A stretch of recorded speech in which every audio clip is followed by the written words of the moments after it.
All right, the all-important Game 5s here. Tonight's elimination on the line for one team.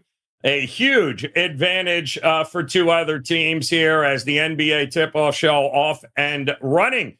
As we get to break down a couple of games here tonight. Boy, these lines are getting tighter by the game here, and nobody knows that better than double R, 1L, Steve Merril in the house. And they really are, Merril. It's amazing, though.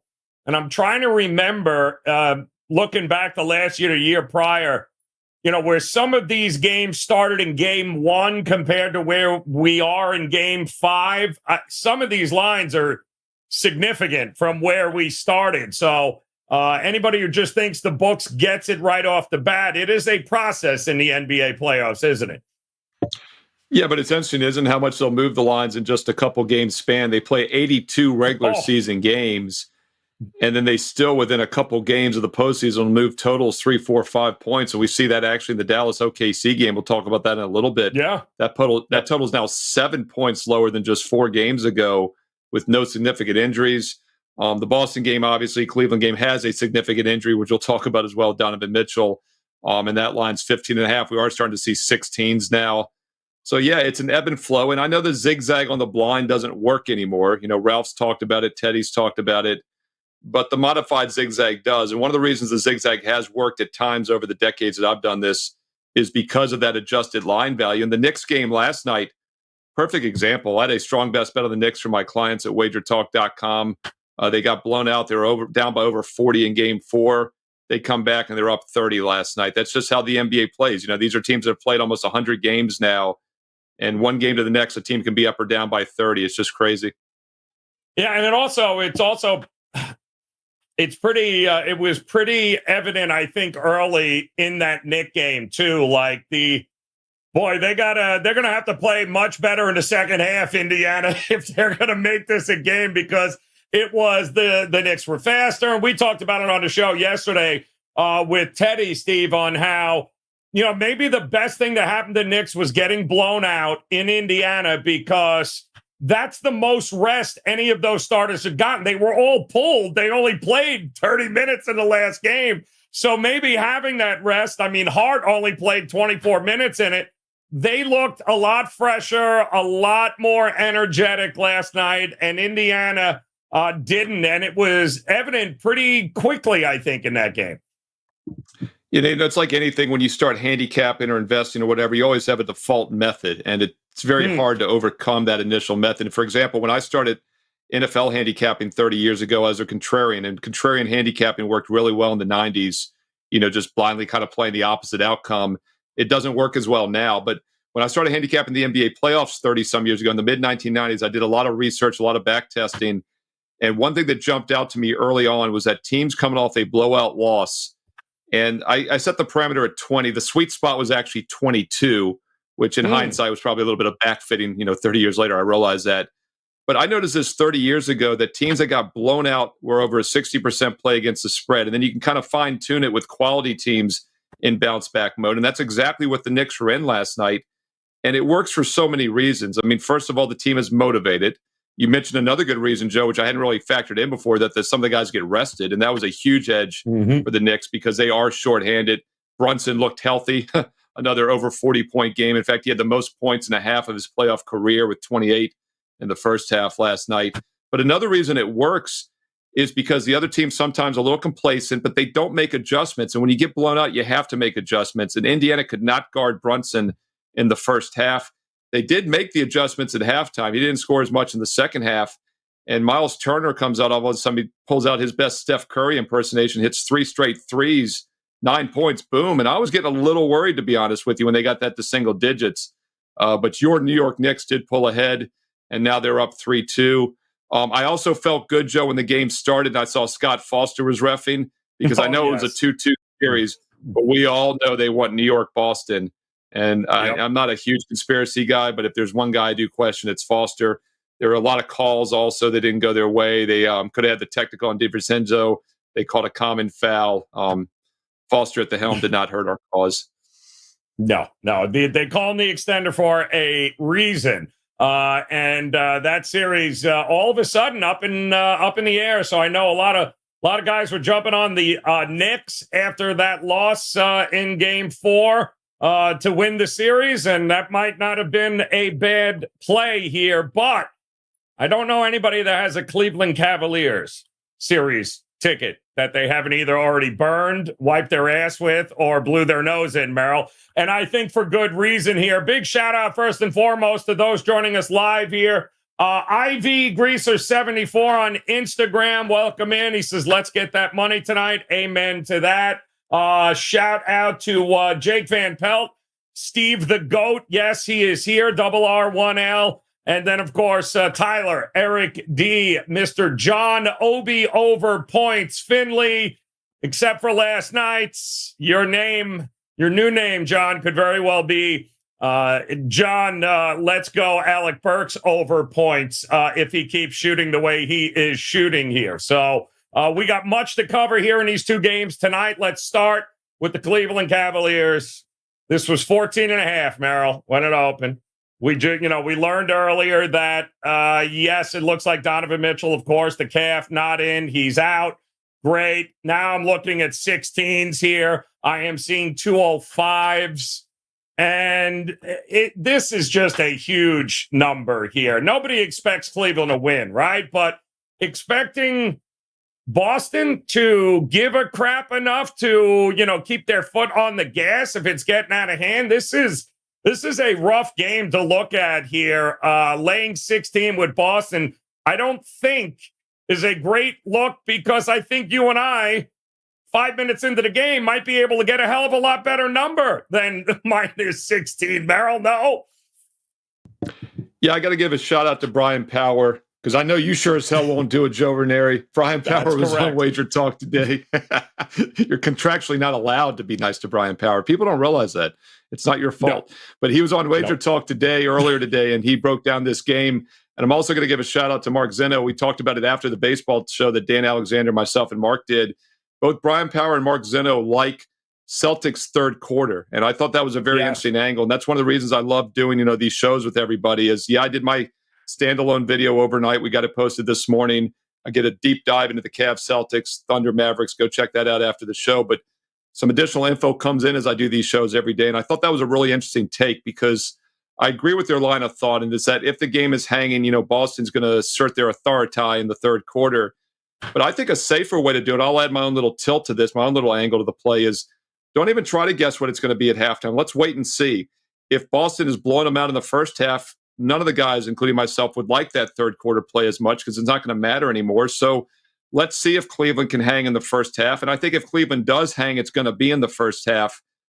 I mean, what's the scenario in which Cleveland's down by 20 and they're going to rally the troops in the second half and come back down 3-1? That's not going to happen. So I'm waiting pregame here. We're going to take a look, see how it plays out. But in the first half, if it's close at any point, if we can get the Celtics in that single-digit price range, -9 or less, pull the trigger. If not, if it's somewhat competitive still, just play them third quarter at halftime or play the second half. Lots of ways to do it, but I think that logic makes a lot of sense. I look for Boston to win this game in the series. If I had to play a pregame, I'd lay the 15.5. I gave that out in my video overnight. I'm seeing Mitchell is questionable still in the 3:30 Eastern report. I don't know if you've seen him officially out or not, but this line hasn't moved much. It was 15.5 last night, and it's still 15.5 with a couple 16 starting to show. I'll tell you one place we're looking, and it was down as low as 14.5 at one point this morning. And because you had Allen was still listed as questionable. There was some thought that maybe all of these guys might give it a go for the final game, but it's looking less and less likely there. But what is your thought? If Donovan Mitchell, let's say, somehow says, all right, I'll give it a roll, or what's the line moving here, Merrill, if at all, is it? Yeah, that's what's so interesting, because when I did the video overnight, Allen was listed as out. Now he's questionable, right, like you said. Mitchell is questionable.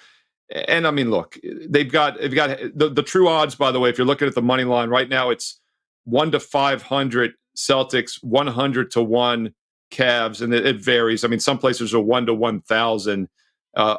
Arthur DeCesar and I talked about this yesterday on Wager Talk today, and I made the point that neither one is a good bet. Because Teddy said, it's free money laying the 500 to win one. It's not, because the true odds theoretically should be in between the two, and that would be 300 to 1. So you're giving up a 200-cent disadvantage if you're laying 1 to 500 on the Celtics. But say 300 to 1 are the true odds, and I think they are 99.6% chance the Celtics win one of these next 3 games. So it's over. Why would you possibly risk the health of a youngster like Allen by bringing him back? I just don't see a scenario in which that happens. Mitchell, it just depends on how strained that left calf is. The fact he didn't play game 4 at home, once again, why would you risk him? Why would you risk the future of that franchise in a no-win situation? So I don't think this line's going to move too much if he doesn't play. But if he does play, you're right, it's going to drop a couple points. I had the Celtics -8 in game 4 the other night as a best bet. And when it was announced an hour before tip-off Mitchell was out, I was not feeling good about it, because I know I've seen this movie before. I know how it plays out. I got 3.5 points of quote-unquote closing line value because it went up to 11.5. And I was still not feeling good about it, because I just know how teams overperform shorthanded.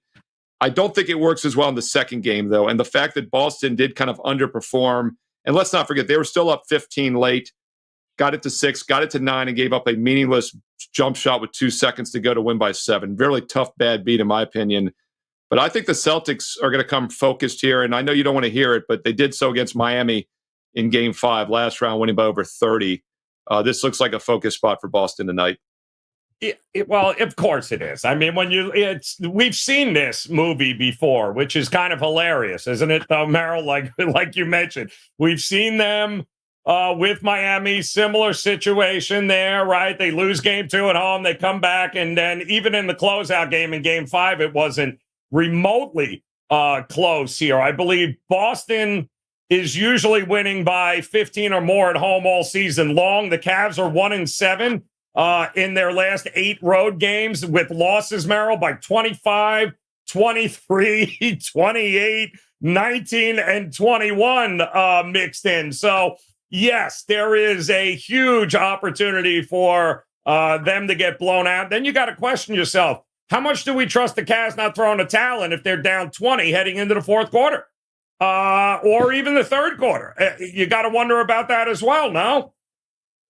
Right. And also, let's not forget, they're not a great three-point shooting team. When your Miami Heat pulled that upset in game 2, they hit a franchise high 23 threes, and they only won by 10 points. Cleveland hit like 11 early in the game the other night. They hit 11 of them. They finished with only 15. In fact, they only shot 31% from 3 in that last game, but they took 48 three-pointers. So it comes down to, once again, do the three-pointers fall or not? I think a lot of the reasons they fell early was because Boston did not take it serious. That same reason that Miami made 23 is because Boston wasn't taking it serious. But the Celtics are still a top 2, top 3 defensive efficiency team all season. So there again, it comes down to focus. And the fact that it's a closeout game, the fact that they lost their last home game, and let's not mention they didn't play great the other night, but the last time they played on this court, they lost. So I think that's another reason why they blew Miami out in game 5, was that they had just lost the previous home game. That's the exact same situation here. I don't expect Allen to go. I don't know about Mitchell, but that could mean 2 starters are out. Cleveland just doesn't have the firepower to pull the comeback, and I think everyone realizes that. So, yeah, it'd be Celtics or pass for me. I'm not in a hurry to lay this kind of price in the NBA, but with Boston, every game, in fact, that game the other night was the first game of the 8 in the playoffs in which the winner didn't win by double digits. Celtics have won every game by double digits until the other night, and their 2 losses were by double digits. So you definitely are playing money line. You're not getting fancy with that. You're just playing Celtics spread if you're going to play this. I agree there. We have a shout out to the chat room again. Eric D is in the house. Loose 72 is here. We're seeing a lot of, it looks like, a lot of first half Celtics. I'm seeing a lot of maybe even first quarter, having them come out and just blitz them, which is never a bad idea. I would imagine, Merril, are you seeing the public anywhere near the Cavs here taking all those points? Are they laying it? The total is interesting, too, because we've had 4 games, 2 overs, 2 unders. Everyone automatically looks to an under here because they don't think the Cavs can score enough. But what do you think of this total at 205 as well here? It feels like it did last game. It closed at, I think, 204.5, 205, and that game went over. So the total seems risky to me also. Yeah, as far as the public sentiment, I see it leaning towards the Cavs. And this is a phenomenon I talk a lot about in my NFL video, Fade the Public NFL, every year. The public rarely plays big favorites. I don't think there's only been a handful. The last 3 years I've done that NFL video, I can only think of maybe at most one or two times where one of the most public plays of the week, if at all, maybe it's never even happened, was a double-digit NFL favorite. So it's kind of counterintuitive. Everyone knows this is a mismatch, but we don't want to lay the 15.5. It's the great equalizer. Right. And the public is actually leaning towards the Cavs here, which is another reason I like Boston. I'm not a fan of laying these kind of numbers, but then I just realized there actually is value here. We talk about playing the biggest totals over, the shortest totals under, and that's another reason that continues to win, because the public normally doesn't like to do that, and you actually get some intrinsic line value built in. As far as the total in this game, it's tricky for me because it very well could be a blowout, and blowouts can go either way. You can get garbage points, but in this situation, I would think you probably don't get the garbage points. You're not going to get the fouling. If Cleveland's down by 12 or 14, they're not going to foul to keep the season alive. And we saw the game the other night, game 3, which was semi-blowout, 13-point win. It landed 199, and both Boston and Cleveland literally dribbled out the final minute. They each dribbled out the shot clock on each end. Boy, I would have loved Cleveland to have done that the other night when I had when I had Boston -8, and for some reason they take a jump shot. So you never know how these blowout games play out. As far as my rescore, without Mitchell out there, my rescore was 213 based on pace and percentages expected. So it was actually higher scoring, and it went over. They dropped the total 2 points, and it still went over without Mitchell. Just a lot of uncertainty with this total, though. Yeah, there certainly is. And I know I'm seeing a lot of team totals coming in. We'll talk props here in just a second. Welcome in Julio Titan CT.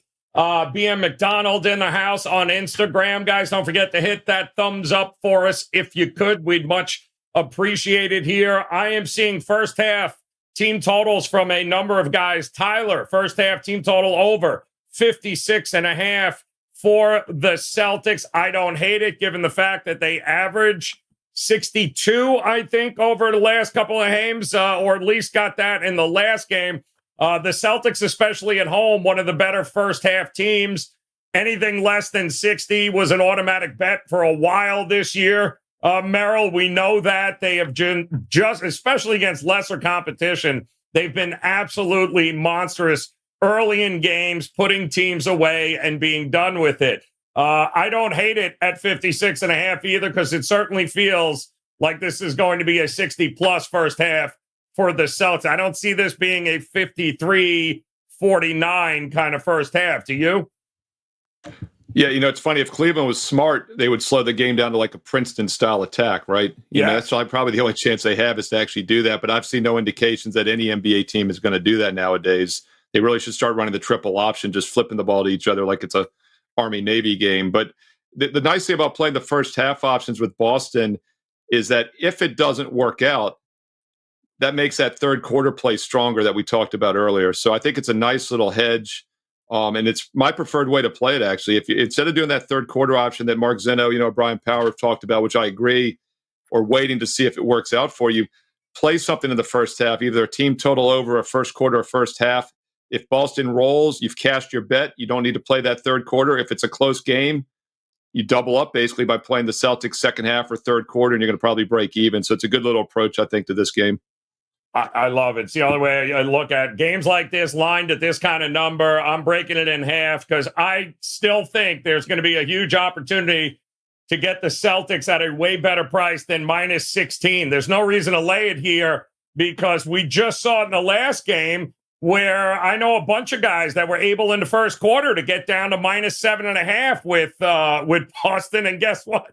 Still didn't cash, but the reality is you didn't have to lay 11.5 or 12. You can absolutely get a ton of value on Boston giving it a go. And, here's the other thing, Merril.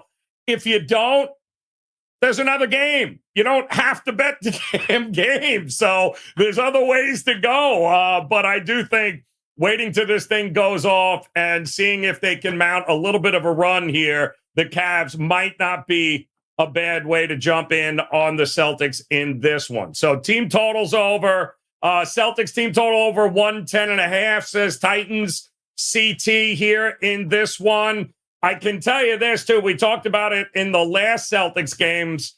I loved Tatum props over. First quarter, full game. and he absolutely went off. I don't see any reason to think that's going to change in this game either, Merrill. 7.5 points in the first quarter for Tatum. Full game over 28.5. Yes, just give me everything Tatum. He looks like he's getting into that point. I think 33 points in each of his last two. I think he continues on that scoring streak in this game in a closeout spot as well. Yeah, Joe, I just looked it up. That game 5 against Miami, Celtics closed. The game opened about 13.5 when it started. Briefly, like in the first quarter, you could get them at 12.5 in game. I don't think the line was ever lower, and it was up to the 20s by about halfway through. So they came out and just routed Miami. So that's the only concern, is that you might never get that single-digit price with the in game. But then again, if you're playing first quarter, first half, like you recommended, you've got a winner already if it becomes a blowout early. If not, then you will get that in-game price, of single digits maybe. So I really do think that's a good approach. Tatum, textbook example of what we talk about. Everyone stops believing in Tatum all of a sudden. He went under in, 7 of the first 8 playoff games. He stayed under his point total. In fact, the only time he went over in the first 8 playoff games, 5 against Miami, 3 against Cleveland, is when he had 28 points in game 2, which would have still been under the 29.5 and the 30.5 we've seen the last couple games. So up until the last 2 games when he's had 33 each time, like you mentioned, he had 28 or less to start the first 8 games, which were basically all unders. He is the odds-on favorite to be the MVP. Even before these 2 overs, he was already the odds-on favorite, just because the odds have Celtics minus money now to win the championship, and he's a likely MVP candidate. But yeah, I'm not betting against Tatum. As I say in my videos also, I'm not looking to fade the superstars with any underprops.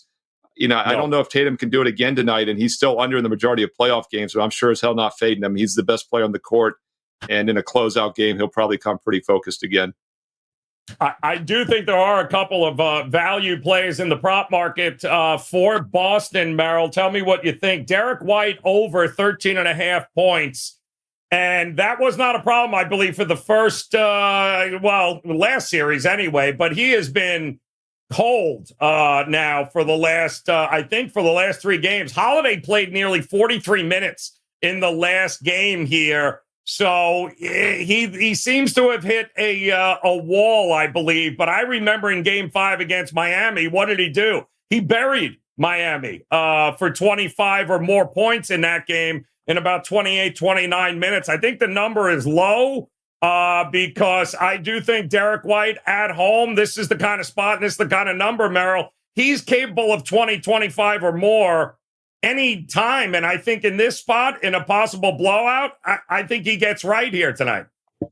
Yeah, and I'll tell you how you hedge that if he has another bad game, and that's the other point guard, Peyton Pritchard, over prop. And I haven't mentioned that in a single video. I haven't mentioned that name all playoffs. So that's the exclusive right here for the live viewers on the NBA Tip-Off show. You brought up a good point about Derek White's playing less minutes, and that is the concern. He only had 30 minutes in game 4. Yep. Pritchard played 25.5, almost had the same amount of minutes, and they each took 6 and 5 shots. But I also think you can make the argument if this game's a blowout, they want to get White going for the next series in the championship round, so he probably gets some extra minutes. I liked Derek White over in game 4. It obviously did not get there. He only had 5 points, as you mentioned, but he had 25 points in game 1, 10 and 12 in the other games. He's gone under now 3 straight, but we're getting some value over 13.5 now for that reason. I like Derek White over, and you could definitely hedge that a little bit with Peyton Pritchard over as well, over 8.5. He's had 16, 13, and 11 in 3 of the 4 games in this series. He's been very underrated. And Ralph Michaels had a great point last week when we were doing the show talking about, I believe it was maybe game 2, or it was game 2, I think, at the point. He said that Cleveland's guards are terrible defenders, and that's something I've had in the back of my mind. So I'm looking to play these Boston guards over for that reason. Now, Mitchell is one of those 2 terrible defenders, and he might not play tonight. So if anything, they might be better defensively without him. But yeah, White and Pritchard over, play them both. At worst, you're going to get a split. You might end up winning them both. Yeah, I also don't understand the Holiday 14.5 total points here.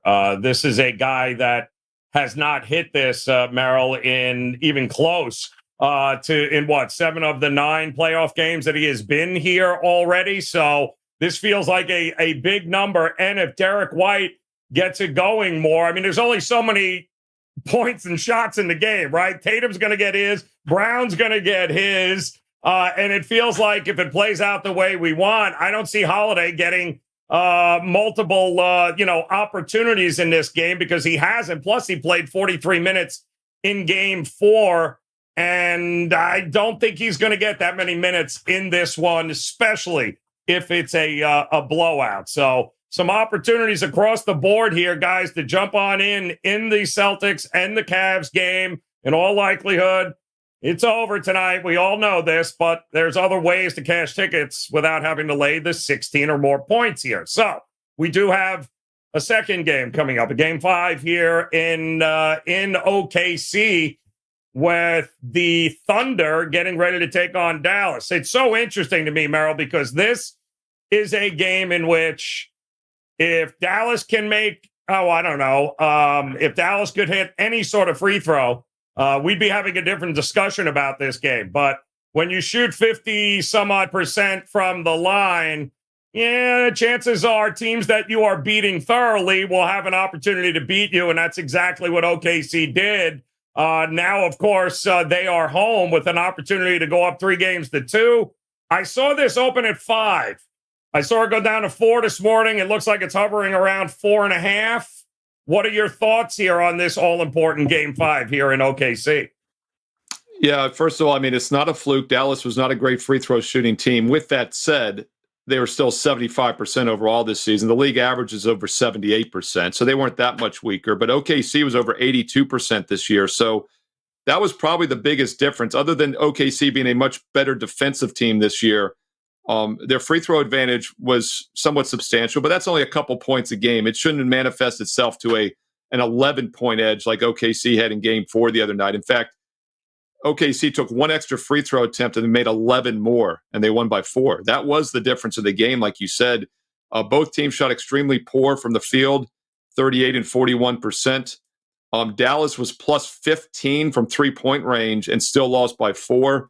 But once again, they were minus 11 from the free throw line. So it was a pretty evenly matched game. Dallas actually blew a 14-point lead. OKC never led by more than 5, and they won by 4. Dallas had a 14-point lead in game number 2. 9-point lead in game number 3.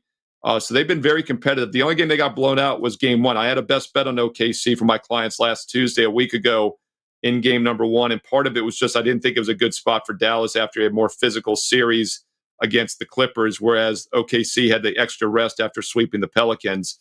Dallas, you can make an argument, has been the better team the last 3 games since. So they probably are a live dog here. This game most likely goes down to the wire. And if that's the case, free throws could be an issue once again. I like OKC to win this game and go up 3-2, but I'm a little hesitant to lay that big of a number in what should be a tight ball game. It's a real tough spot here, though. But it does look like the market is starting to buy back at 4.5 years. I mean, listen, Doncic is never going to be 100%. He hasn't been 100% in the playoffs here. But he's still doing certainly enough and I've said it, Merril, a bunch of times here on the show. This is the best supporting cast he has had at Dallas by far, because he has not had to do everything. PJ Washington, I mean, the guys around him have certainly stepped up their game, except for Kyrie, which seems to be hit or miss at this point. And, give credit to OKC. I think what they're doing to him, I think the kid Wallace, that when he's on the court, has done a really good job of aggravating Kyrie, to speak. But he also seemed a little bit tentative in that last game. It just feels like it's hard to back Kyrie in this spot, knowing how inconsistent he has been. We know if he's on, Merril, he's going to drop 25 or more. He's going to take over the game. And voila, but my goodness, you got to be a little cautious with what you've seen from him, no? Yeah, the 5 Dallas starters in game 4, 3 of the 4 other starters had more shot attempts than Kyrie. So that's the problem. Yeah. Like, yes, he only had 9 points, and he hasn't been doing much in this series. He's had 9 points in 2 of the last 3 games. Even when he had the 22, he stayed under his total. It was around 23.5, I believe. And in game 1, when he had 20, it stayed under. It was 24.5. Now it's down to about 21. So it's getting lower, but the problem is it's been priced so high, even when you expect him to bounce back, as he probably does tonight, he could have 20 points and still not cash the over. So it's very difficult to use him right now, and he's just not getting the shot attempts. PJ Washington has continued to cash. He is a guy that's been getting a lot more attempts. Jones Jr. had more attempts also in the game, despite playing only 27 minutes. Doncic's health is the real concern. We talk about the knee. His shooting percentage has been way down. It's not even listed on the injury report. In fact, this is the only time I can ever remember a guy having both ankles listed on the injury report. If you look today, it's his right ankle sprain, left ankle soreness. I mean, the guy's a walk-it, wounded. What did he turn, 25 this last month? And you and I were both like, we thought he was 40. I mean, he's the most beat-up 25-year-old I've ever seen. Of course, he's been playing pro since he was like 13, I guess, right? So it's part of the reason.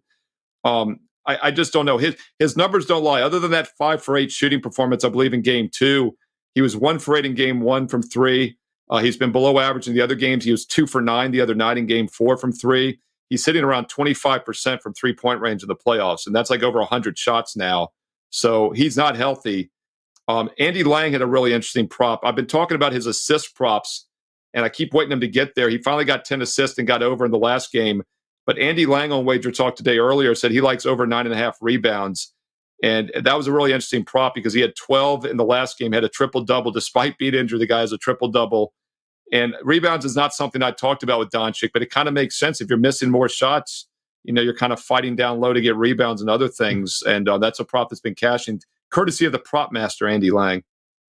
Yeah, no, that was a great call on WagerTalk today, guys. Check out that link in the description there. He's got a few interesting takes on some of these games coming up here this weekend. I'm wondering, though, Merril, when you look at the money and how it's come in and what we've seen from the market, where is the public running to the window in this one? Is it backing OKC, or are they running to take as many points as they can with Dallas here? Yeah, public is pretty neutral in this game. My gut reaction was going to be that they would be on Dallas more, but I'm seeing them pretty neutral. I do think the public is on the over, by the way, in both games, but more so in the Boston game. So really the most public side and total for tonight, I would say, is Cleveland and the Cleveland-Boston game over. Public is pretty neutral in this game. The total is interesting to talk about in this one because we've seen a huge adjustment. This is the one I talked about at the top of the show. It's down 6 to 7 points from game 1. And these are still 2 of the best offensive teams, 2 of the fastest teams, pace, possessions, everything. Yet we've seen 3 of the 4 games stay under in this series. And to put it in perspective, when they played in the regular season, some of the prices were in the high 230s, with almost 20-some points higher than this total, and they were still going over. Just shows how different playoff basketball is from the regular season. It's night and day. And we've also, watching these last couple of games, again, 219.5, 220 in game 1. We're down to 212.5, Merril, in this market. And I'm seeing a lot of tickets and money to the over, and yet this thing keeps ticking down. It would feel like maybe the Sharps are looking for more slower pace, more defense. It's quite obvious Luka can't get out into transition, so they're not running. So I get while it's coming down here, but the ultimate variance, isn't it? The 3-point shots, which have not been falling for OKC. Give credit to Dallas's defense here, but if you got to rely on everyone all of a sudden getting hot from 3-point range in this series, it's probably a good shot it's not going to get there. This feels much more defense-oriented than offense-oriented the rest of the way. Yeah, not a surprise. The only game that's gone over in the 4 of this series was game 2, which is also the only game in which Dallas has shot well from 3-point range. I mentioned earlier, Luka was 5 for 8, I believe, in that game from 3, and Dallas as a team was 18 for 37, 49% from 3. They've been 34, 33, and 34% in the other 3 games. So you're exactly right. That's going to be the difference. On the road against a good defensive OKC team, you think it's a little less likely. But I think it was less likely in game 4 because Oklahoma City was coming off the back-to-back losses. That was a lockdown defensive game for them, and it showed. They held Dallas to 96 points, 41% shooting. I could see a little bit more offense now for that reason. And this isn't an elimination game. It is something we need to talk about with that Celtic game I forgot to point out earlier. Sure. Looking forward, starting tomorrow, we're going to have game 6s and maybe some game 7s this weekend. On average, if you just blindly play the under for decades now in game 6s and 7s, you make money. And Ralph has had some charts on that as well. But I'll take it a step further. It's not just game 6s or 7s. I think it's elimination games in general later in the playoffs. Every 6 and 7 is an elimination game, but that Celtic game tonight's an elimination as well. So that's another reason maybe you can make a case for the under in that one. This one is not. It's a 2-2 series. So under could very well be worth a look when these teams play again this weekend on Friday and then on Sunday if there's a game 7. But I think if we're going to see an over, it's probably more likely to not than tonight than in 6 or 7 coming up. Yeah, and it's so funny watching this series unfold, Merrill. SGA has become Luka of Dallas teams past. It's him and all. When he goes off, that's the best shot they have of winning. Not where are the other guys here on the Thunder? Where are those points coming from? Because Luka has not had to do it all here.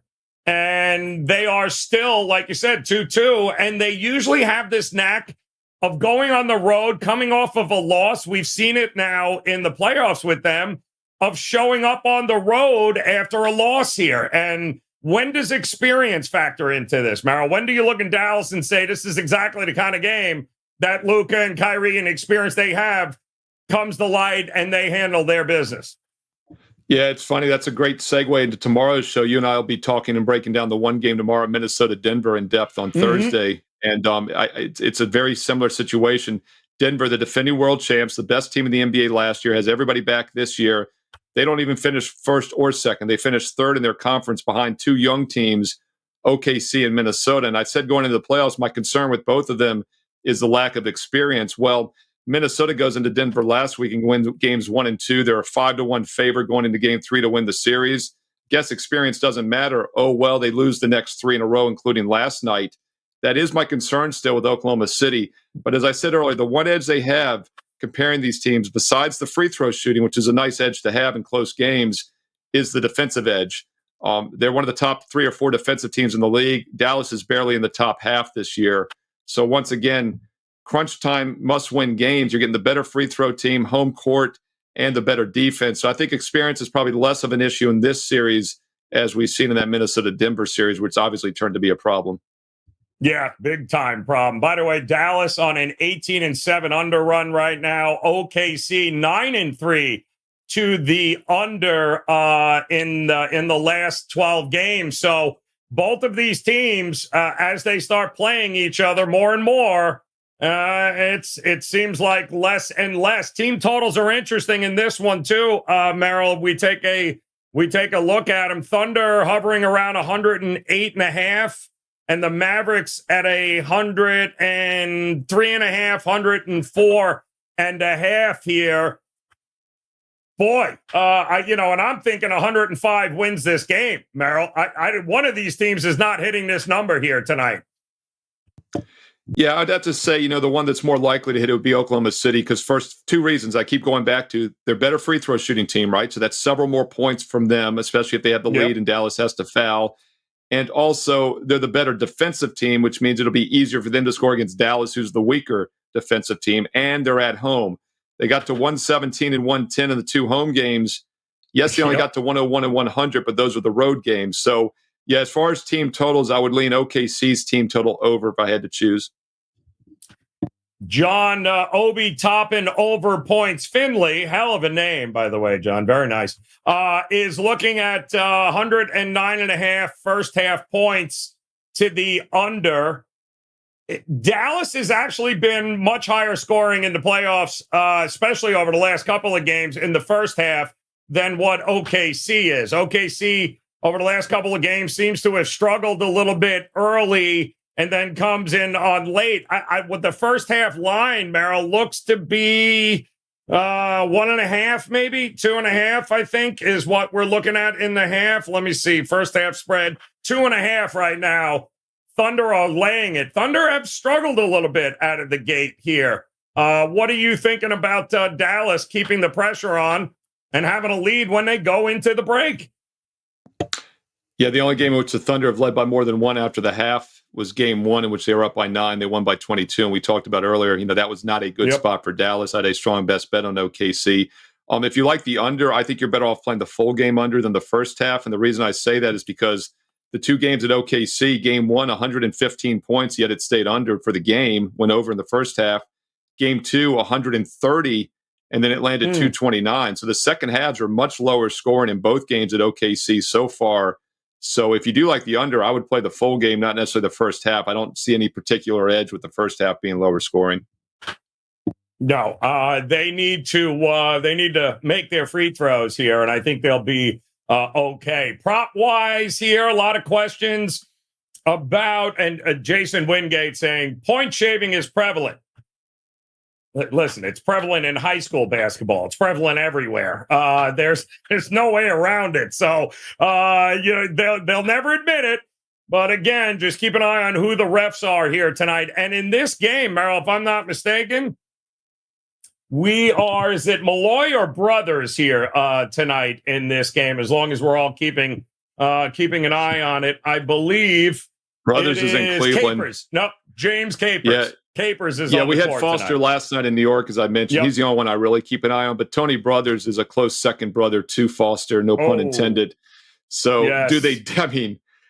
I'll tell you what, if Cleveland wins this game outright, we'll talk about it more tomorrow about Brothers being the ref. We'll go back and watch the videotape, but it's going to be pretty hard to extend that series even with Brothers. And I will say this about the point shaving.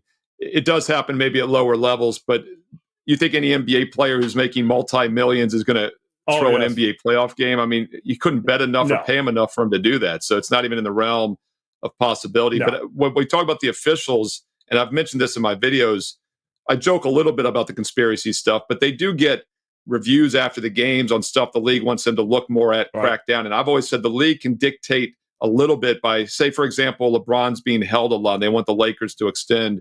They'll say, watch the holding fouls, call more holding fouls down low, and that would benefit maybe the team who's being held. So it's not blatant, but I do think they can nudge teams in the direction they want.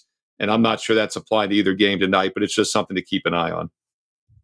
So let me ask you this, because there are a number of guys that are looking at the prop betting market in this game, and the name that keeps popping up is PJ Washington. Can PJ Washington, I mean, it's 3 straight games, 20-plus points, Merrill. He's been absolutely on fire. He is on the road. A lot of guys were looking to fade him last game at home, and I said, I'm not fading a guy that's feeling it on his own home court. If you want to fade him, wait until they get to Game 5 and back in OKC. But he's a 20-point-per-game scorer right now, but they're playing the same damn team. So, I mean, how much do you look at this and go, if it ain't broke, don't fix it? Because what in the hell is OKC going to go different in defending him there? They're not going to leave Doncic alone. So, the guy's going to have a green light to score 20-plus in this game, isn't he? Exactly right. And that's what I keep saying in my daily videos is that, yes, we're looking for PJ Washington to come back down to earth. The problem is he's taking a ton of shot attempts. He's not really shooting lights out. In fact, he had, I believe it was 20-some shot attempts in the last, or 19 in the game the other night. He had 11 threes. And you look back at Game 3, in which he had 27 points 2 games ago. He led the team with 23 shot attempts. Doncic and Irving only took 17 each, and he took 12 threes. So when you're shooting that many times, you're getting open, and it makes sense because they got to take Irving out. They got to take Doncic out. You can only stop so many players. So, yeah, it's PJ Washington over or pass. I'm pretty much just neutral on him now because the point total was 10.5 to 11 against the Clippers, is 11.5 in this series, and now it's 14.5 to 15.5 in different books. So you're talking about almost a 20% increase from the last game to this one. I'm not in a hurry to play over a line that's gone up 20 to 25% in one game. But once again, he's still crushing this by several baskets. And with the shot attempts and the matchups, it's probably going to continue. Yeah. Well, that's what I mean. Why are they going to, why are they going to limit him? And why would he stop shooting? And I don't think they're expecting him to stop shooting because the defense is not going to change a whole heck of a lot, except unless they bench Giddey's ass. Is that, I don't know what they're waiting for. The guy is an absolute defensive liability here. I mean, look at that hair. I mean, come on. That alone is a liability there out on the court, that thing flying around like that. But he is a guy, and Dallas seems to hunt that mismatch with him. And is it worth keeping him on the court? I don't think so. But again, who is going to play Robin to SGA here? Who's going to be that one guy? Jalen Williams, I believe, Kush came out and said 20 points, I think, 20.5 points is his point prop. Like, there's got to be somebody else. If you like OKC, yes, it's SGA. But who else is there, Merrill? Who should we be looking at here? Yeah, the thing about Giddey is he only had 12 minutes in the last game, 8 shot attempts, 13 minutes in game 3. So I like to look at minutes. I like to look at shot attempts. So I'd be careful with Giddey. He's not getting a lot of minutes. One guy I want to talk about real quick on Dallas before we move to OKC that I think could benefit. I talk about Washington having to come back down to earth. I think a guy that could benefit is Derrick Jones Jr., and he had a good game 4. He had 17 points. He's had 7 or more in 3 of the 4 games. His total's at 8.5. Just had 17, but what I like about him is he's getting some shot attempts. In fact, he had just 1 for 10 shooting in game 3, in which he had 3 points. He's had 7 or more points in every other game, and he was just 1 for 10 in that other game, in which he had 3 points, and he's getting some minutes. So once again, they're going to focus on Doncic and Irvin. If they start to do so on PJ Washington, which I think they do, because he's had over 23 straight games, like you said, I think Jones Jr. point prop over 8.5 is probably my favorite Dallas prop actually tonight. As far as OKC, their big 3, Holmgren, Williams, SGA. I still look at Jalen Williams a lot. This is a guy that's not gotten over the total except once in this series, but he's getting a lot of shot attempts, and he's still scoring 14, 16, 18 in the games he didn't get over. So over 19.5 for Williams, I think is worth a look just because he's taking a lot of shots, and they're going to have to try to stop the other big 2 first.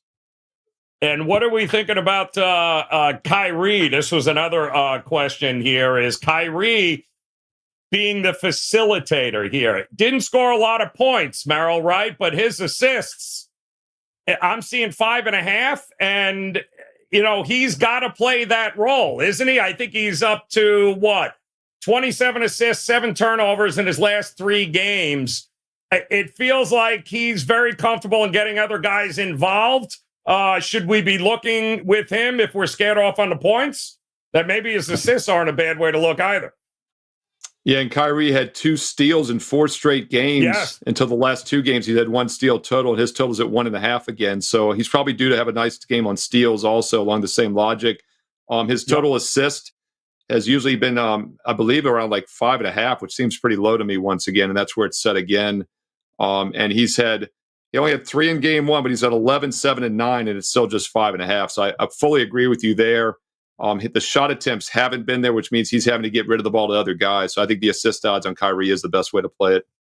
Yeah, I kind of like that one now that I'm looking at it. Ryan Huffman in the house here joining us for the first time. Welcome in, Ryan. Welcome to the WagerTalk TV family. Appreciate you hanging with us here. Money is in the house, and money says what we're saying, right? So I hope Dallas goes down by 15 so I can take them at plus money on the big plus money on the money line. I agree with you here. The only game I'd be worried about a team not being able to come back, obviously, tonight is the Cavs, but it doesn't feel like 15 points, 10, 15 points is a big obstacle to overcome either way in this series here, Merril. Do you agree? Yes, fully agree. OKC was down by 14 points in game 4, came back and outscored them by 18 the rest of the way. And we've seen it in quite a lot of these games. And this is a very competitive, close series. So, yeah, I think whenever you have a competitive series, if either one of these teams gets down by double digits, they're probably worth an in-game bet. Yeah, I agree 100%. Jared over on the Kyrie assists, 5.5, by the way, will do that. And it also, I am being told I need to get a wig like Josh Giddey's hair. Can we put that up real quick one more time just so I can see what we're in the mood for here? So all right, there you go. All right, absolutely. Well, you got it, Loose 72. I'm getting the Giddey hair. We're gonna have that here on the show before the weekend hits. Absolutely. Get giddy with it. Get giddy with it, damn it. I think that telling him what to do. It's like that hair. It's almost like he's crying for help. I'd be very careful, Joe. I'm not sure you want that hair. I probably could have done that at some point. That takes a lot of dedication, a lot of shampoo, and keep it short, baby. That's a lot of moose. I'm not going to lie. That is a lot of Aquanet and moose is what we've got there, Merril. All right, so one more time here, guys. Push out of control. I mean, like here's the thing. There it is. There we go. The only thing I'm trying to figure out is, like, how is that readily available? Look at that. God, so much prettier now. Yes. That's fantastic. I cannot tell you the setup that went into that, guys. We've been How is that like ready within 5 seconds? I mean, that's just insane. Perfect moment. Yes, we have been waiting for that. Was that Dan? We've had that in the back pocket. Yeah. I love it. That's outstanding side by side right there. It's because I said he looked like Gavin Newsom today. It's because I called him Gavin Newsom. Now, see, he's mad at me now. The Big Lebowski was a compliment, but the Gavin Newsom probably wasn't. I will say that probably was out of line.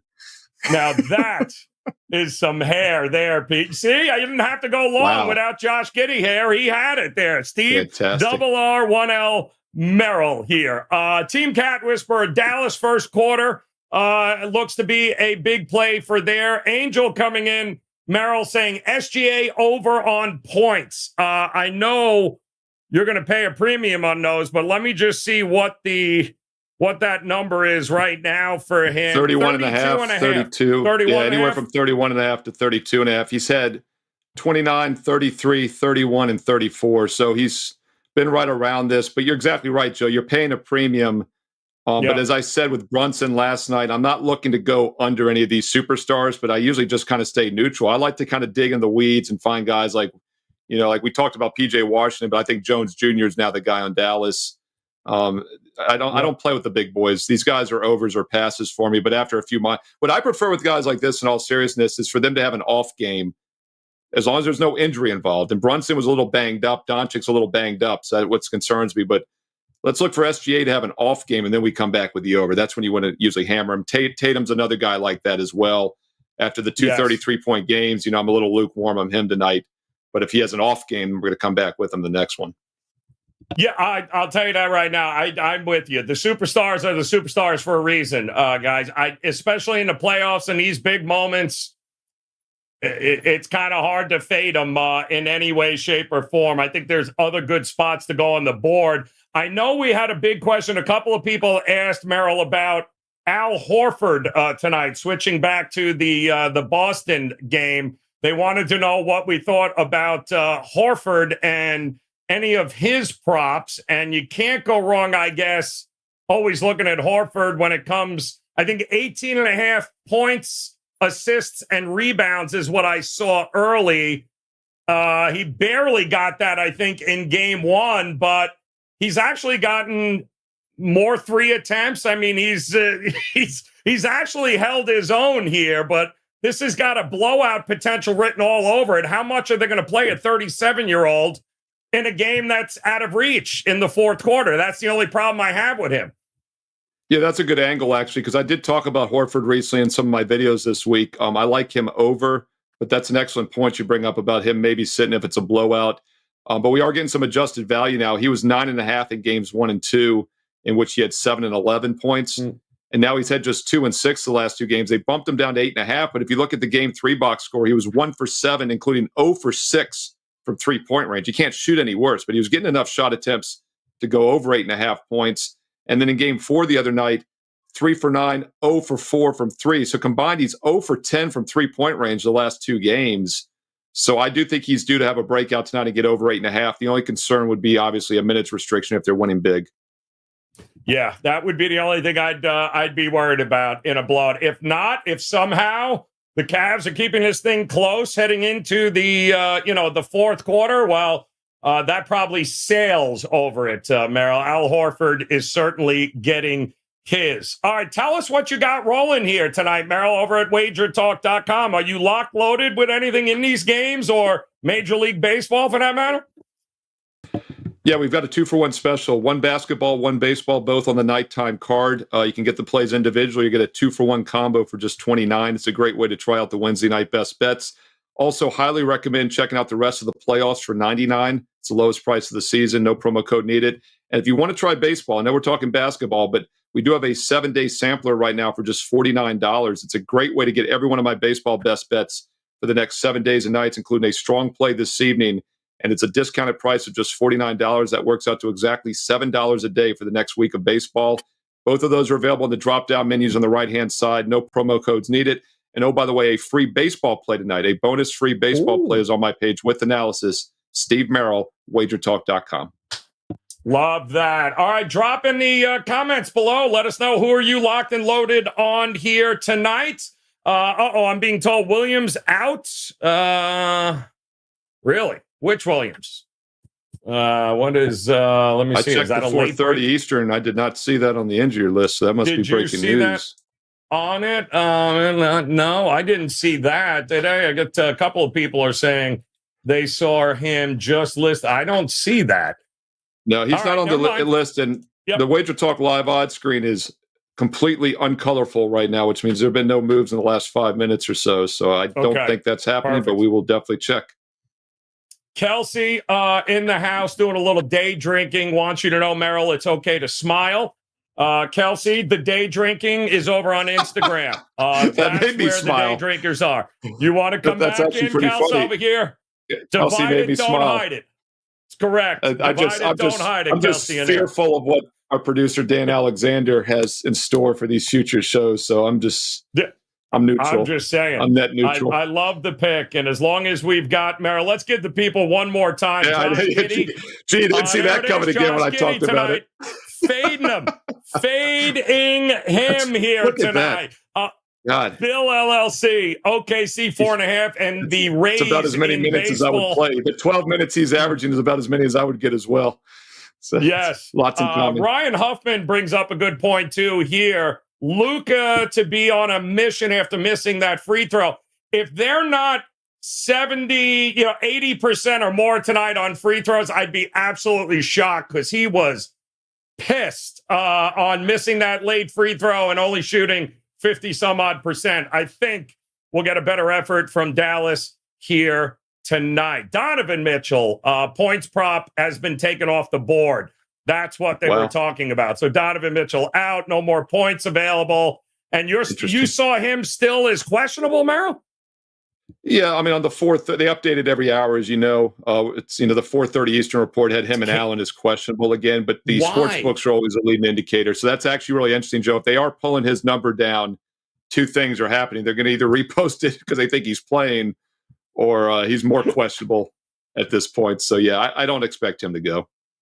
No, I think that's over with. 16 is what we are still there. There you go here, guys. John Obi topping over points. Finley, yes, we will look into the alternate line tomorrow. And by the way, where are all those Minnesota backers here, Merrill? All the remember Minnesota with the sweep on Denver? Remember how much shit we had to hear? It was like, oh, when he gets over, put the mortgage on Minnesota. 5 days ago. Come back tomorrow. Yeah. 5 days ago.